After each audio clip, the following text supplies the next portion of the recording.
hey there, Shelby Alliance family. Uh, Hope you're having a great week so far. I'm recording this on Wednesday, probably get it posted on Wednesday as well.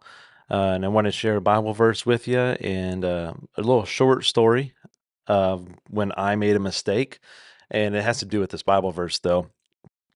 So lately, I feel like I've been noticing within churches, whether it be in Shelby or our denomination, uh, within our church, families, work, I guess I come to the realization that conflict is everywhere. And that's not always a bad thing either. It's actually a good in some cases. There's healthy conflict and toxic conflict. But I don't know if everybody knows how to distinguish the two, which is which. And I don't know if a whole lot of us know how to navigate that, how to navigate conflict, even when it is good. I want to share a story with you. Back when I was just entering a leadership position within ministry, I believe I was 23 when Cassie and I were engaged and started attending at North Woodbury Alliance Church. They just officially split from their church plant. They planted a church in Lexington, Ohio, called Heartland. Actually, I'm sorry, both churches were called Heartland at one point, but when they officially split, the Lexington church kept the name Heartland, and then North Woodbury became North Woodbury Alliance.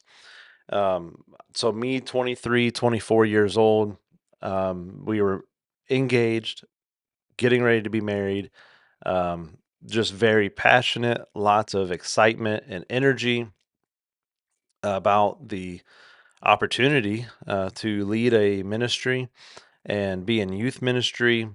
And when we took over, Heartland's youth group was the larger youth group, so the youth pastor went with them. North Woodbury was without a leader, so my pastor asked if I would kind of take over that responsibility, and absolutely, like we were ready to do that. And we took over with about 6 kids, not a whole lot, but stayed faithful to those 6, and it actually quickly grew a lot further than that to I think we ended up in the mid 60s in our youth group. And this was all on a volunteer basis. I did not have any salary from this church. It was just God blessing with a great leadership team, all the people that were invested into the ministry, and then also the kids being excited about it, inviting their friends and talking about it at school. But one thing in particular that had a close spot in my heart was we started reaching out to the trailer park that was close by to the church. And I just felt like I had a connection with them because I lived in a trailer park for a little bit, and these kids needed somebody to be their friend and kind of have an adult to outside of family to have a relationship with. And we had a great team of adults that served on with us in the youth ministry, and it was really healthy. Uh, but there came an opportunity where the trailer park and even some other people in the area needed some help. And a lot of the help that they needed was with some of the physical labor to do repairs to their homes or their property and things like that. So I decided to try to recruit some of the guys within the church to come help us.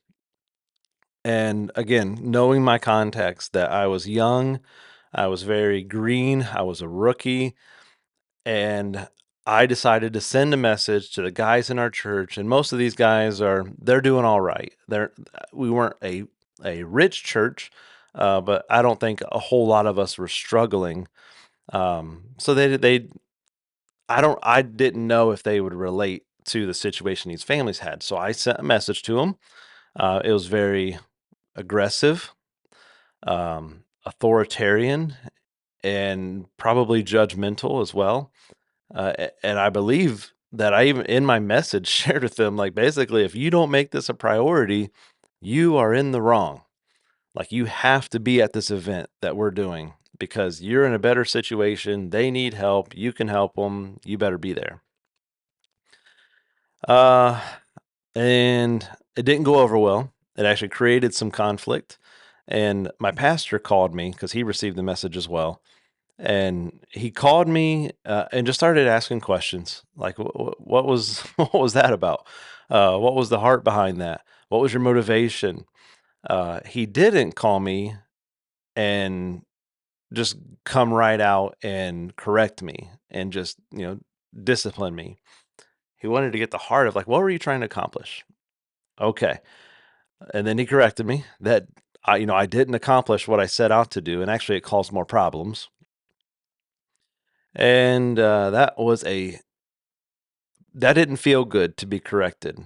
It was probably the first time I was ever corrected in ministry, and it took about a week for me to wrestle with that and understand that he actually confronted me because he wanted the best for me and the church. He wanted the best. Like he did not confront me to just discipline me. And I know if you've ever been on the job and you got a rookie that comes in and they think they know everything, those are some of the most annoying people to work with. I know when I was at Baker's Collision, we had those in the entry level positions. It seems like we had several of those kind of come and go. And sometimes it's funny because you could just see the arrogance because they either just got out of a certificate program or they just got out of the collision course at Pioneer, or maybe they even came from a bigger shop. Uh, but when they came in inexperienced, they had a lot of arrogance and they didn't know what they were doing. So it can be aggravating, but sometimes it's funny. But I was that guy. I was that guy in ministry that I thought I knew what I was doing. Uh, and I thought that if I would have just used my position for the authority, that it would have created the results that I wanted, but it didn't. I want to read this verse to you. It's out of Proverbs, which Proverbs is a great book for wisdom. Proverbs 19:20. This is out of the ESV. It says, "Listen to advice and accept instruction, that you may gain wisdom in the future." The King James says it like this: "Hear counsel and receive instruction." Not everybody that confronts you wants the best for you, though. So you need to discern that. Like, what was their motivation? What was their heart behind it? And if their heart behind it was that they wanted the best for you, and it lined up with Scripture, and um, they have prayed about it, and you can pray and say, "Lord, if this is something I need to receive, I'll accept that. I'll accept that correction." But some people will confront you because you just didn't do what they wanted you to do, or you didn't do something the way they thought it should be done. So you need to be able to distinguish that type of conflict. Is it healthy conflict or is it toxic? Toxic being the one where they just come to you and complain because they didn't get their way. That's not healthy.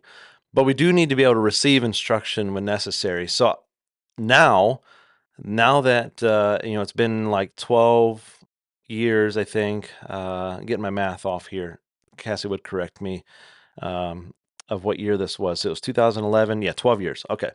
12 years ago, when that happened, when I was corrected for the very first time in ministry, it hurt. I wrestled with it. It took about a week for me to get over it, but I knew that my pastor had my best interest in his mind. Uh, I never saw him as the enemy for doing this because I received the instruction.